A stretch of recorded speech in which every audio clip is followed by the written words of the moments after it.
What's going on, you guys? Welcome back to another developer interview here at Parole. With me this week, head of content Kathryn Rawson and lead game designer Michael Sandercock over a secret location in Canada. Whew. Guys, is it as cold in Canada as it is over here in Boston? It's pretty cold. We've had a couple of snowstorms already as well. Yeah, it's been snowing like crazy. We haven't gotten the snow yet. I can't imagine how that happened either. We've been extremely lucky. The thing we've been doing lately here on these developer interviews is we take a time out from talking about the games that you've made and the company that you work for. And we want to find more about you as gamers. So can we take a deep dive way back into your gaming history? And can you guys tell us the first video games you've ever played? What really got you into gaming? What hooked you? What was it for you? I played a lot of Nintendo, Super Nintendo, kind of working all the way up through the generations of consoles. I always really liked platformers and that genre of game. I really enjoyed playing through a game called Skull Monkeys on PlayStation 1. Wow. It was one of my favorite games. It's all made in clay animation. That game always really sticks out to me in my mind because it's the clay animation style just totally blew my mind as a young kid. Nice. And what about you? Kathryn? Do you have a deep history with video games as well? Yeah, I mean, I definitely grew up playing video games as well. Same thing. I did Nintendo, Super Nintendo, but I also had Atari because I'm older than Mike. So yeah, it's definitely started with Atari and games like Breakout, super simple, old school games. And then Nintendo, Super Nintendo, a lot of Mario Kart, Castlevania, Contra. And then Nintendo 64 and then Sega Genesis. And that's kind of where I stopped. I still play, I have a Super Nintendo that my sister and I will still break out on the weekends and play. The funny thing is I mean, obviously, when you're of our age, and I think I probably am in line with Kathryn's age more than Michael's age here, but you grew up in platformers were the predominant genre of games on those consoles. Yeah. Do you ever find it weird that you're not making platformers when you have such a deep history with them? I don't know. I mean, I think it's just I guess it just depends on the platform. And since what we're doing is VR, it doesn't really make sense for that platform. Yeah, I mean, in my past, as I was starting my career, I did predominantly platformers and dungeon crawlers. And I think that there is a possibility for making a really good platformer in VR. Some of Astrobot, I think, really shows the promise of that genre.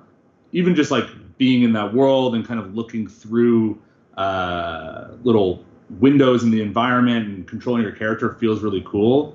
I'm really curious to see how the platformer genre sort of evolves.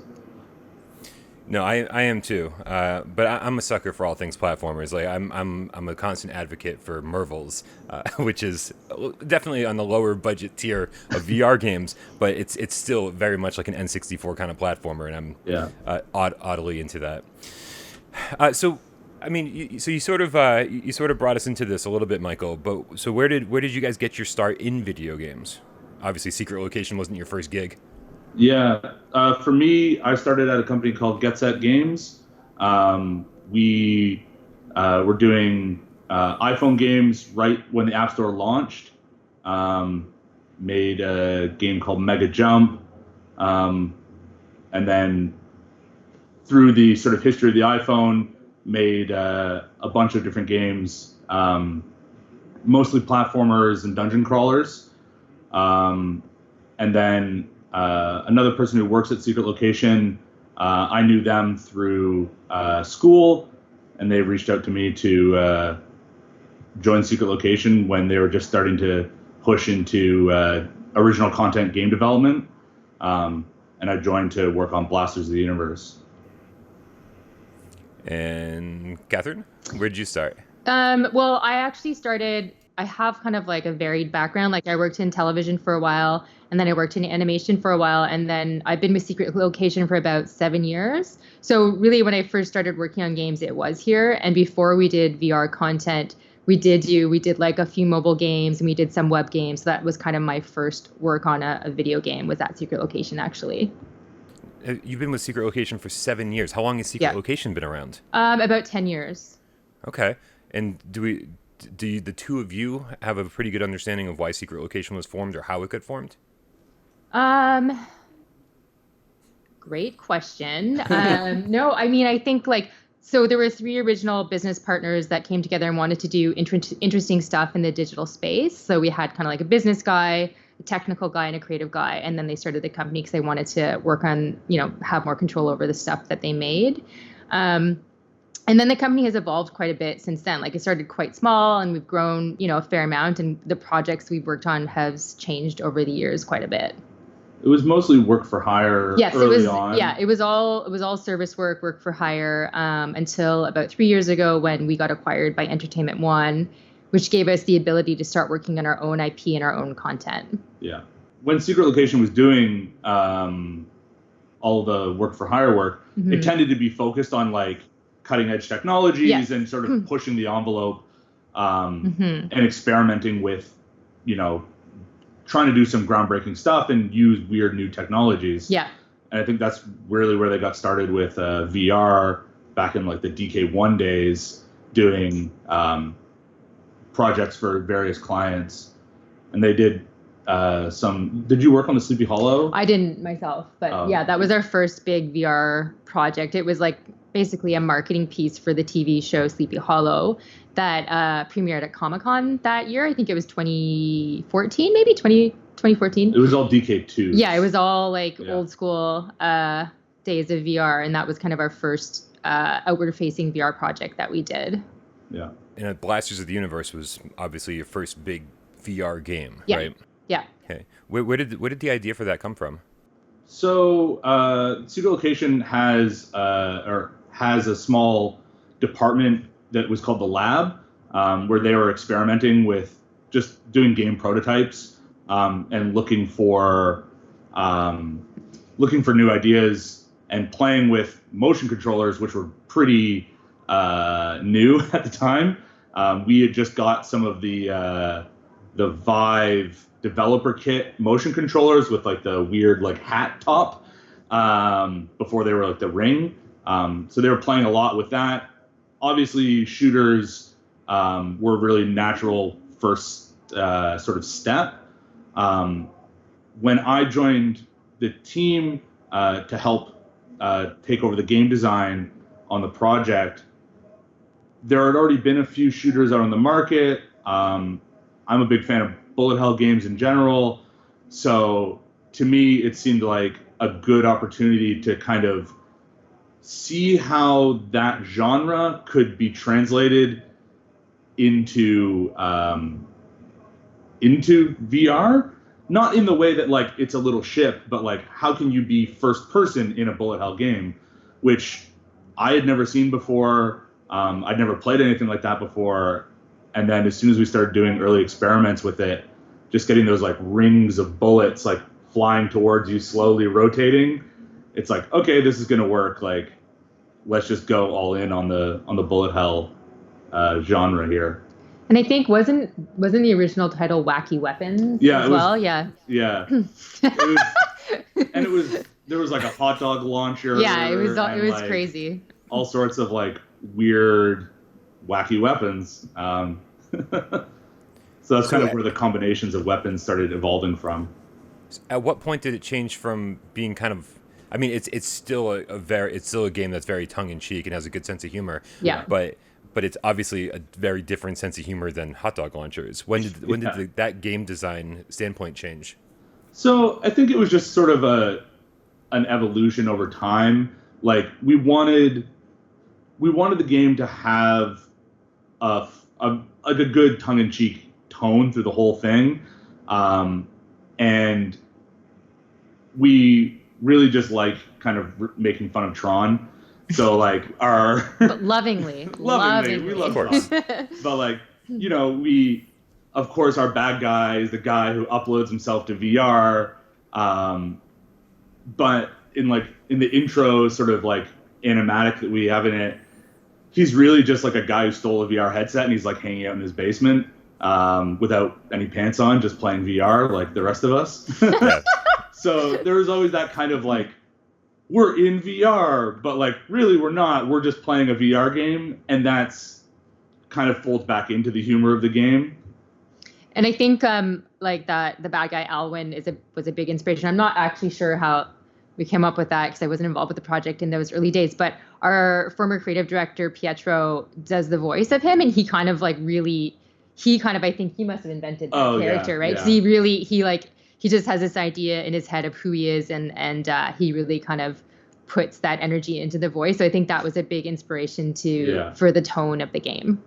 And then as it started growing, and we wanted more weapons, we wanted more customization in the game.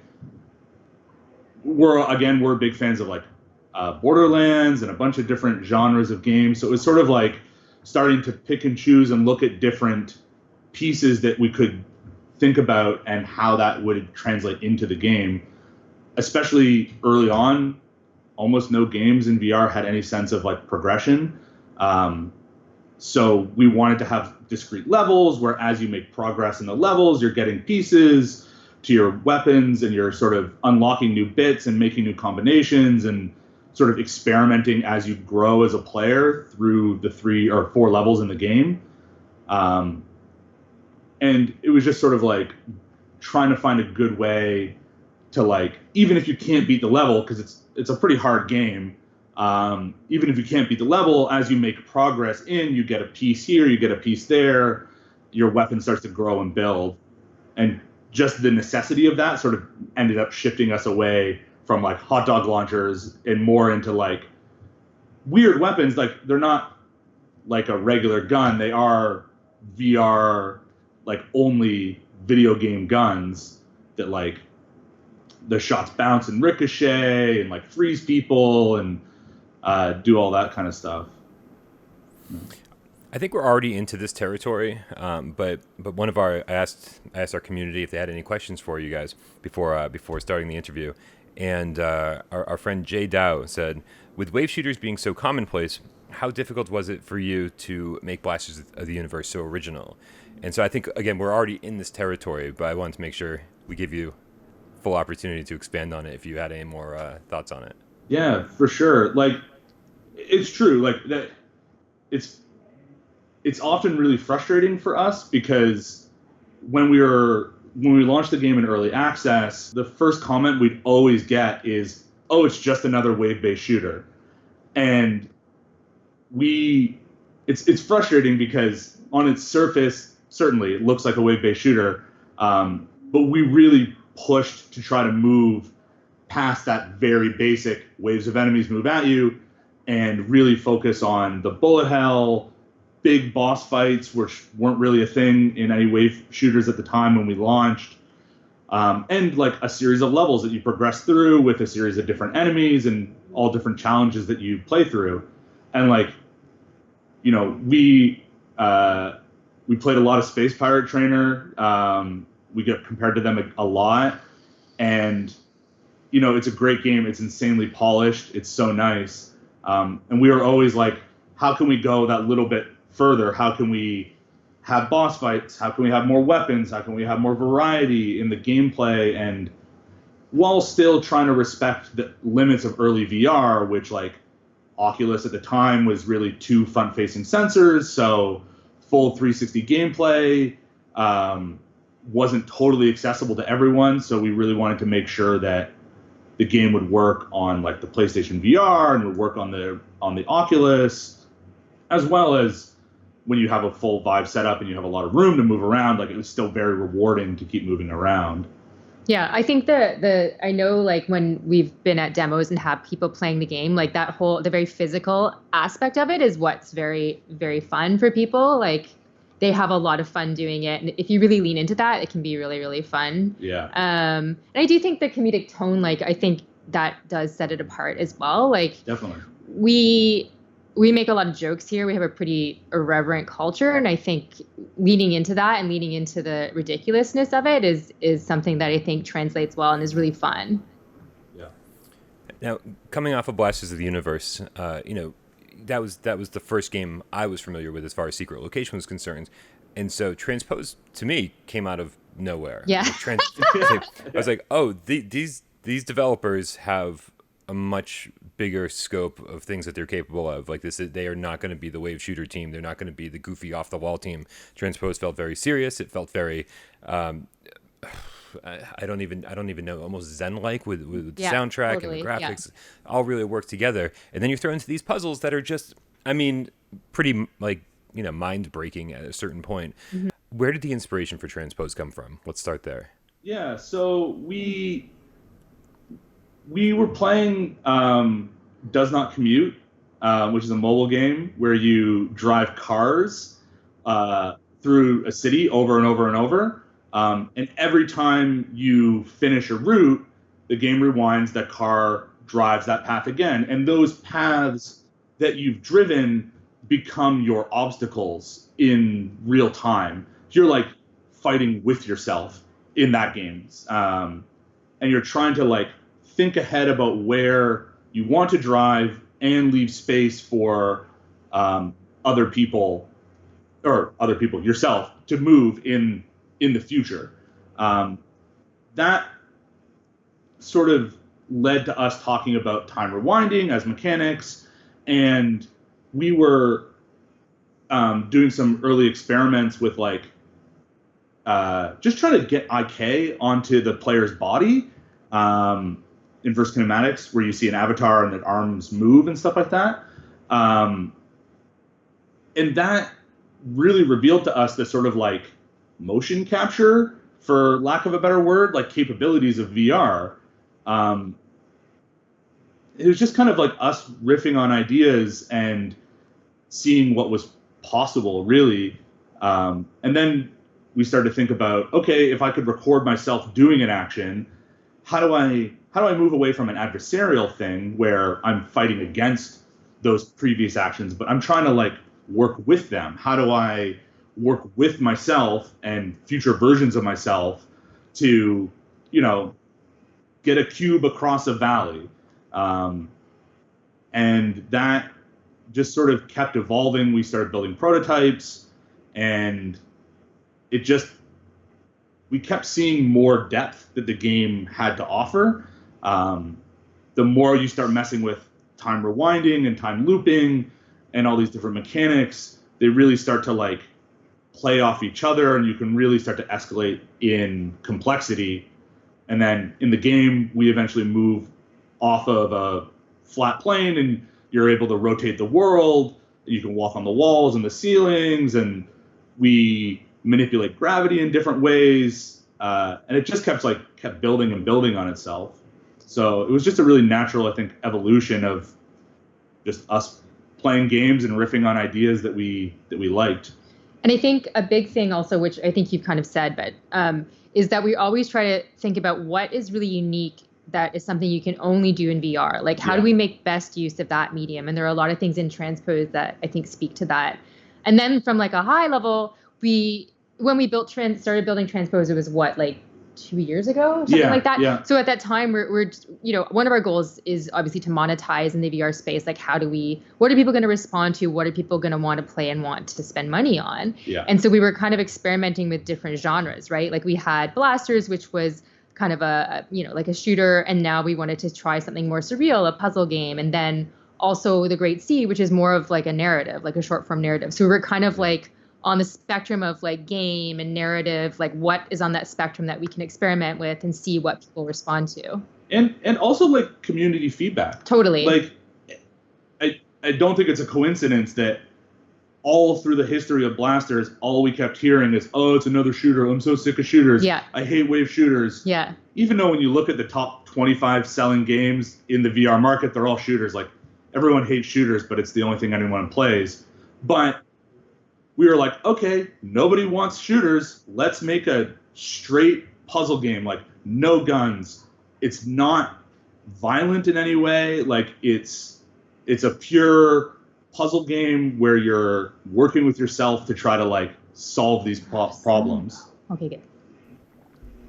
I'm hearing, and correct me if I'm wrong, the online community can be very difficult, and I'm hearing a tinge of resentment as far as, and I'm not trying to put you on the spot, but because I do think that over the last decade things have changed dramatically as far as video game developers go.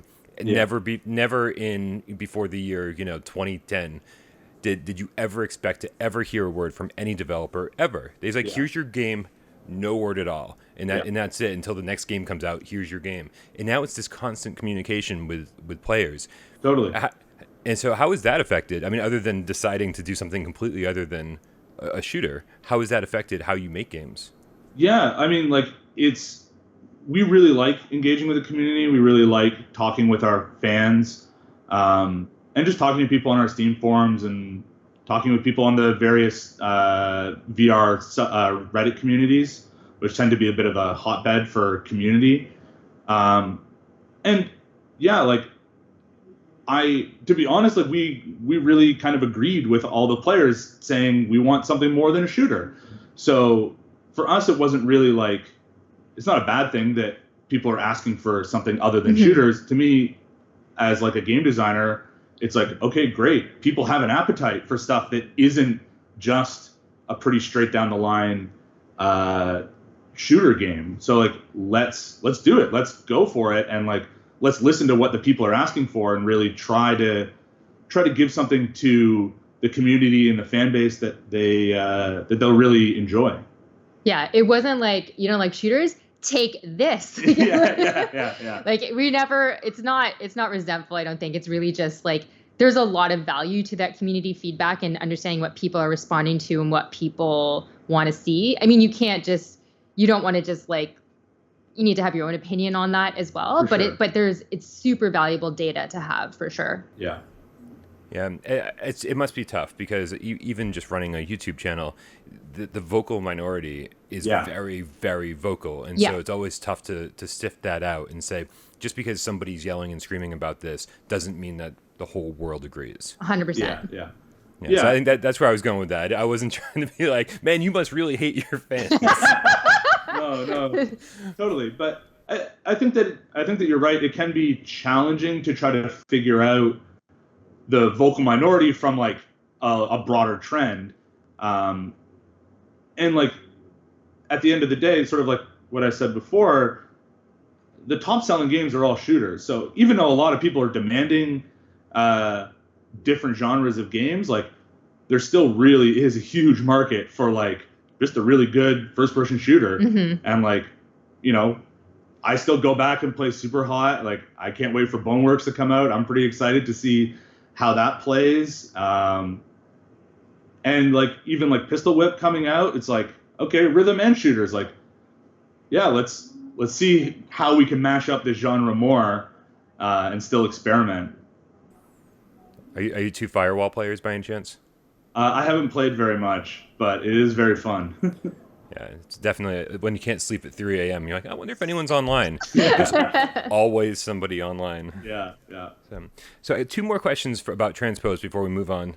And the first one is, as I was sort of alluding to at the beginning of the Transpose conversation, those puzzles broke my brain. They were a lot of them were very, very difficult for me. You forced me to think in ways I'd never thought of before in any puzzle game ever, other than maybe Braid, I think. Yeah, Braid was a big inspiration for us, definitely. Also broke my brain. I was like, I'm never going to play another game like this ever. And then Transpose came along. I was like, I'll make an exception. So if it was that difficult for me to solve the puzzles, how difficult was it for you to conceptualize and make these puzzles? I'm not sure how much the two of you had to do with any of that. Mike had lots to do. Yeah, I was the lead game designer on Transpose as well. So I did a lot of puzzle design and a lot of working with our level designer, Berkeley, who is just phenomenal. Him and I, honestly, we have a few like little like VR rooms, and we just kind of like lock ourselves in the room and just like iterate on puzzles. Like we built a kind of tool set of base things that we could use to build puzzles. And then we just start kind of stacking the Lego blocks together, and then you play it and you're like, nope, that sucks. This is no fun. But there's maybe a good idea here. And then you just kind of iterate and iterate and iterate. And then we would pull in anyone who we could around the office to play test. We built a sickness simulator because we were trying to figure out what makes people motion sick. Oh yeah. And we were just trying to figure it out in every way we could. So we built all these test environments that were specifically designed to like push you further towards getting sick. And I feel bad for Kathryn because she tends to be our canary in the coal mine for simulation sickness. And I think we ran her through our various horrifying demos. Very horrifying. Yeah. But one of the big learnings we figured out was like checkerboard patterns. We were building all of our levels with just like basic blocks. And there was just like a checkerboard pattern. And when you walk past the checkerboard pattern, your peripheral vision really picks that up. And you notice the motion a lot more. And it tends to amplify the feeling of movement. And also, if you're feeling motion sick, it tends to amplify that feeling of being motion sick. So we started pulling back all of our textures on all of our assets and making them a little more uniform, making them less distracting to peripheral vision. And we noticed that almost immediately had a huge impact on players' comfort in the game. Yeah, and then just like other little things like that, like you can move forward at a constant rate. A lot of these things are known and talked about in the sort of VR design circles about what makes people motion sick, but we just did a lot of that experimentation and a lot of user testing on our levels to try to figure out what's fun and what's difficult and where that right balance is of challenging but achievable. Dude, my heart goes out to you, Kathryn, because I'm known to not get sick in VR. Right. But there have been exceptions. Certain peripherals or certain games just feel like they didn't quite nail what they were going for, and that usually puts me out for the rest of the day once I Totally. feel that. Yeah. Because I'm always trying to push through it. Yeah. You're like, oh, I'm bigger than this. I'm better than this. Yeah. And it's just a game. And then the next thing you know, you're laying in bed and like, I can't even eat. Totally. Yeah, Yeah. it's crazy. It can really mess with your head for sure. So you took a lot of time off from work. You were like, "Hey guys, I gotta gotta go go lie take the down rest in of a the day dark off." We literally have like a dark room with like a couch in it for people to go lay down in. The VR. Wow. The VR sickness Recovery, room. the VR recovery room. Yeah. Amazing. The other question for Transpose was from our community. This is Nick Mulo, the Game Cat, and he says he found his way. Yeah, we're gonna make you guys meow. It's part of the deal. I should have warned you about that. No problem. Nice. Nick feels like he might have cheated his way through Transpose a little bit and maybe discovered solutions on accident, which hats off to him, man, because if I could have discovered a few solutions on accident, I would have been thrilled. I'm like, woo! Yeah.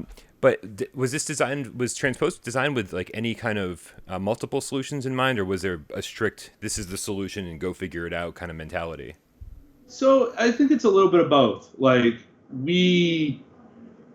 we had solutions in our minds for the way we would solve this puzzle, but that doesn't mean we're right? Like if you can think of a different way to solve it, that's just as valid. Like you, as the player, have agency over your game, and if you think like, oh, if I walk off that ledge and kind of jump right at the right time and throw, I think I can just make it. Like totally, by all means. Like, I didn't think of that, but that's awesome. I'm happy when I love hearing when people find weird and creative solutions to our game or to a puzzle in general. And like, a few of us are kind of like into the speedrunning community a little bit. And we're always like, oh man, I really wish someone would like speedrun Transpose, just because there are a bunch of weird solutions for things. You can like bypass sections of the level if you go the right way or you throw just right. Like you can sort of skip whole areas and shave seconds or minutes off your time in any given level. And that was always something we were kind of like, yeah, if people want to break it, people want to push the envelope and try to figure out their own way to do it, by all means. Kathryn, you mentioned the Great C kind of in passing, and obviously yet again another wildly different move for Secret Location. We heard rumblings that was coming to PlayStation VR a while ago, and then sort of everything went radio silent. Is it still in the works? It's not currently in the works. It's something that we're considering. It's just we have to kind of see if there's appetite for it. And I mean, we're also a pretty small studio, so we're kind of focusing on our next projects in production. We do stay, like, we're looking at some other Vive headsets right now as well, because, like, you know, there's lots of new headsets that get released. So we're staying open to it, but we're not currently working on it. Yeah. How many people are on the Secret Location team? Well, on the content team, which is where we're making the content, we have another department, but it's probably about 20 people core staff, and then we kind of grow from there, like, as we're in production. We also have a very small development team that's 3 people that they work in collaboration with us on, like, prototypes and new ideas and brainstorms and whatnot. So yeah, we're a pretty small core team. Yeah. And we tend to, like, Transpose and Great C were both in production at the same time. Yeah. Unison.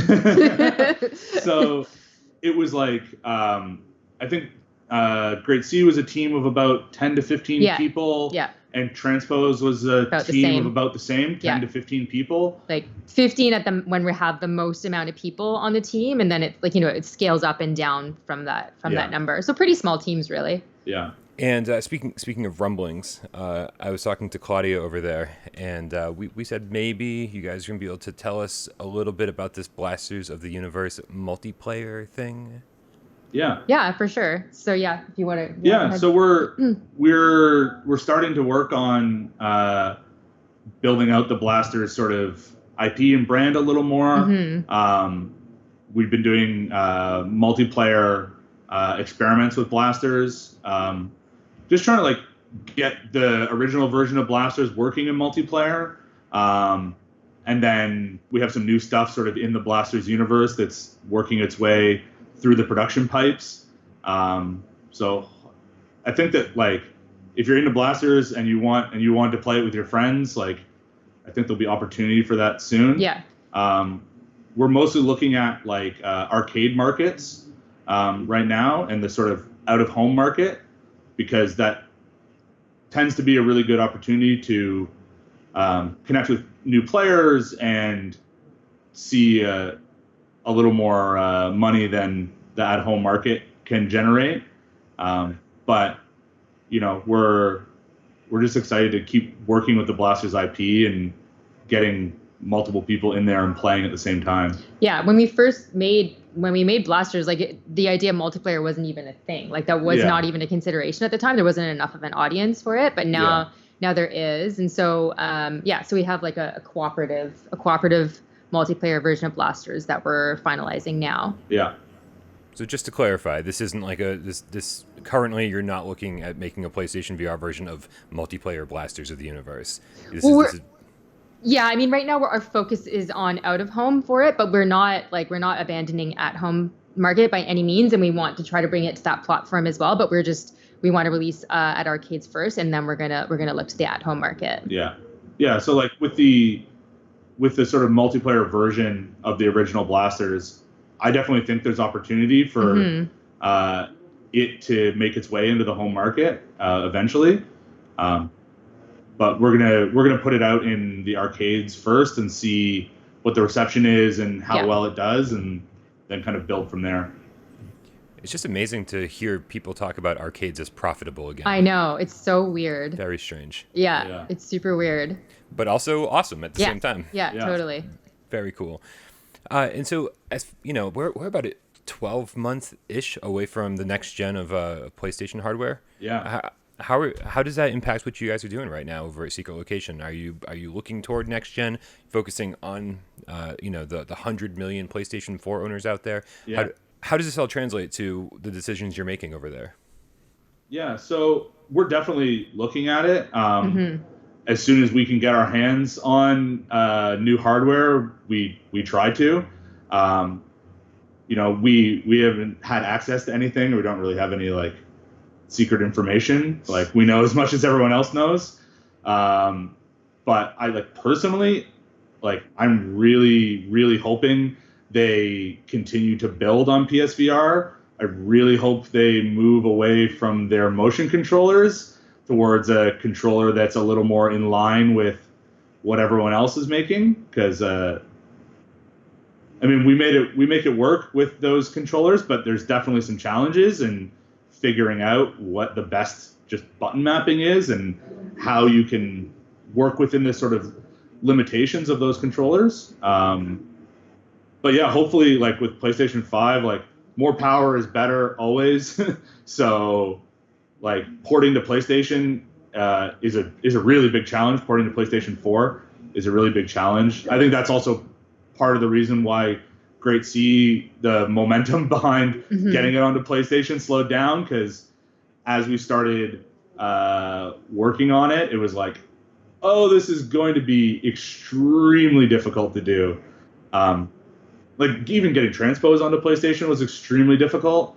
And we had to sort of rethink a lot of things to try to make it work. But yeah, new PlayStation, like more power, hopefully better controllers, maybe a better headset, who knows, better tracking. Like I'm really hopeful of that. Like, there's been really some really good growth in the PSVR market too, which is really exciting for us. And you know, we have the people we work with at PlayStation, at Sony, are really supportive and helpful. So that's a really good relationship. So yeah, we definitely keep our eye on that for sure.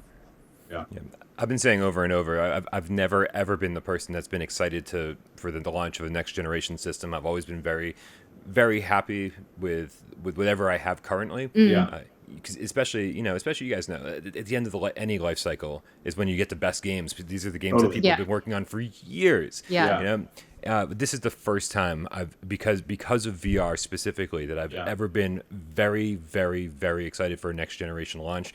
And in fact, I wish it was here sooner. I wish it was here last year, because man, obviously PlayStation 4 was not designed with VR in mind, and PlayStation 5 obviously is going to be. And that's the most exciting thing for me. Yeah, definitely. And like, we're just really excited about the future of VR in general. Like, the Quest is awesome. Like, we're constantly trying to figure out if it's possible to squeeze our stuff onto Quest, and like where that sort of platform will go, where the PlayStation platform is going to go, even the like top end market, like the Index and the finger tracking. Like, we got Index controller support in. We don't have full finger tracking on Transpose, but I would love to do it eventually. Like, it's the more the VR platform grows and evolves, the more we can do with it, the more exciting it is, and the more interesting possibilities for new, cool games that we've never experienced before just like grows, you know? Yeah, it's a very exciting time. Probably the most exciting time in all of history to be a gamer. Yeah, oh, definitely. Awesome. All right, well, I think that's about our time. So thank you very much, Kathryn and Michael. Really appreciate you taking the time out and hanging out and talking to us. Obviously, we're going to be paying very close attention to what you do next. I can't wait to see whatever it is. And of course, you know, hopefully seeing it on PlayStation 5 and PlayStation VR 2, however that works out. Can we get a meow for our game cats out there? Sure. Meow. Meow. Meow. Meow. Nice. That's all. That just made my day. That's all I ever asked for. The whole interview could have been horrible, and as long as I get a meow at the end, then I'm happy. Yeah. Thank you again, guys. Have an awesome No rest of worries. your day. Thanks so much. Thank you. Bye.